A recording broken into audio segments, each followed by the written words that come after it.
هل هو يعتبر أفضل زيت ولا في زيوت أخرى أفضل منه؟ لكن قبل ما أتكلم عن زيت دابر أمل ورايي فيه والزيوت الأخرى وأقارنه فيه، لازم تعرفون أول شيء طبيعة الشعر، وشلون الزيوت تدخل داخل الشعر من خلال شنو بالضبط، وشنو طبيعة الشعر اللي تحتاج زيوت. منو فيكم يحتاج زيت أكثر من غيره؟ الشعر حالة حال البشرة، فيه مسامات، كل ما زادت هذه المسامات كل ما كان الشعر متهالك وجاف أكثر، كل ما قلت المسامات كل ما كان الشعر صحي وناعم أكثر.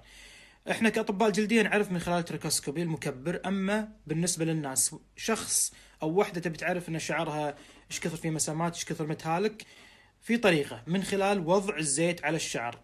اذا حطيتوا الزيت على الشعر وجف بسرعة، يعني معناه ان الشعر امتص هذا الزيت بسرعة، معناه المسامات عالية فالشعر متهالك وتعبان. جفاف تخليه اقوى، تقاوم التقصف والتهالك للشعر وتساعده انه يطول، لكن ما تنبت الشعر، ما تطلع البيبي هير. فخلونا واضحين مع الفائدة من الزيوت. الحين بتكلم عن أنواع الزيوت، شنو أفضل الأنواع شنو أسوأ الأنواع، بدون أي تعصب، لأن في تعصب تجاه الزيوت. مثلا أهل الشام يحبون زيت الزيتون وما يعادلون في شيء ثاني. أهل المغرب أهل تونس يحبون زيت الأرغان ويشوفونه أفضل شيء. مثلا الفلبين يحبون زيت الجوز. الماليزيين يحبون زيت البالم اويل او زيت النخيل اللي هو الدابر املة. فهذه كلها زيوت فيها شيء احسن من شيء. الحين بقارن بينها بشكل علمي بدون اي تعصب وبشكل محايد وبشكل منطقي. ليش شرحت لكم تكوينة الشعرة والمسام؟ لأن بوضح لكم أن الزيوت ما تفيد الشعرة إلا إذا سوت penetration حق الشعرة، دخلت داخل الشعرة. شلون تدخل داخل الشعرة؟ من خلال هذه المسام. هذه المسام حيل صغيرة دقيقة، فمحتاجة أن الزيت يكون وزن الجزيئي حيل صغير، المولكولر ويت يكون حيل صغير، فيدخل من خلال هذه المسام. فكل ما كان الزيت وزن الجزيئي المولكولر ويت عالي كل ما كان سيء، كل ما كان وزن الجزيئي قليل كل ما كان الزيت أفضل. بذكر أول شيء أسوأ الزيوت بعدين أفضل الزيوت.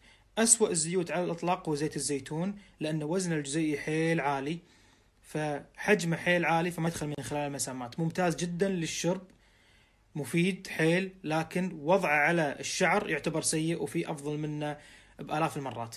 عندكم زيت النخيل بالم أويل اللي هو الزيت الدابر أملة، للأسف وزن الجزيئي عالي.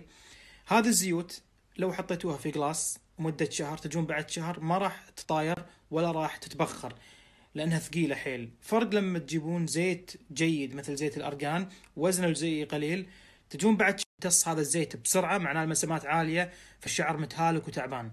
أما إذا حطيتوا الزيت على الشعر وبقى فيه ما امتص الشعر بسهولة، معناه أن الشعر أساسا صحي وما يحتاج الزيت. وراح تلاحظون أن أول جلسة تسوونها راح يمتص الشعر الزيت بشكل سريع، لأنه يكون أكثر شيء تعبان في أول جلسة فيمتص الزيوت. الجلسات اللي بعدها الجلسة الثانية راح يمتص بشكل أقل، الثالثة يمتص بشكل أقل وأقل، لأنه قاعد يتحسن الشعر، والمسامات اللي فيه قاعد تقل كل ما استخدمتوا زيت أو ماسك على الشعر. مثل ما أنتم ملاحظين حاط لكم صورة تكبير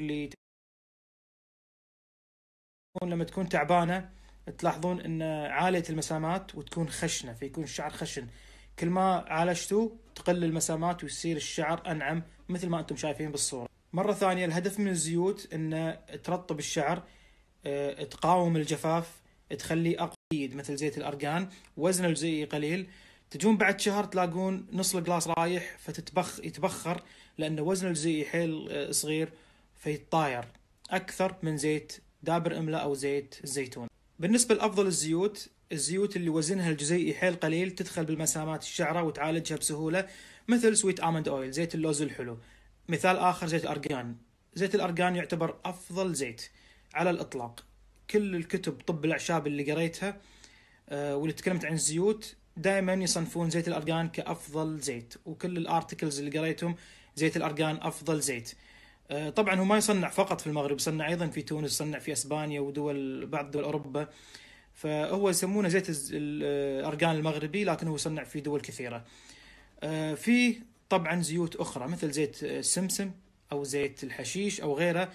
بصراحة في كتب طب الأعشاب اللي قريتها عن هذه الزيوت ما قريت عنها articles كثر ما قريت عن زيت سويت آمند أويل أو زيت الأرغان. هذه ريفيوز على انواع الزيوت، شنو فوائد الزيوت. واختم بمعلومه مهمه، الشعر دائما محتاج دمج في العلاجات، كومبينيشن تريتمنت. كل ما دمجنا العلاجات كل ما طلعنا بنتيجه افضل. بصراحه كم مريض او مريضه الى اليوم عالجت في تساقط الشعر، ماكو شخص مر علي اعطيته علاج واحد رد بعد فتره مستانس ان انحلت مشاكل شعره. لابد ان دائما نزيد في العلاجات، ندمج بالعلاجات. كل ما زدنا في عدد العلاجات اللي نعطيهم كل ما النتيجه صارت افضل. طبعا نزيد وندمج العلاجات المعتمده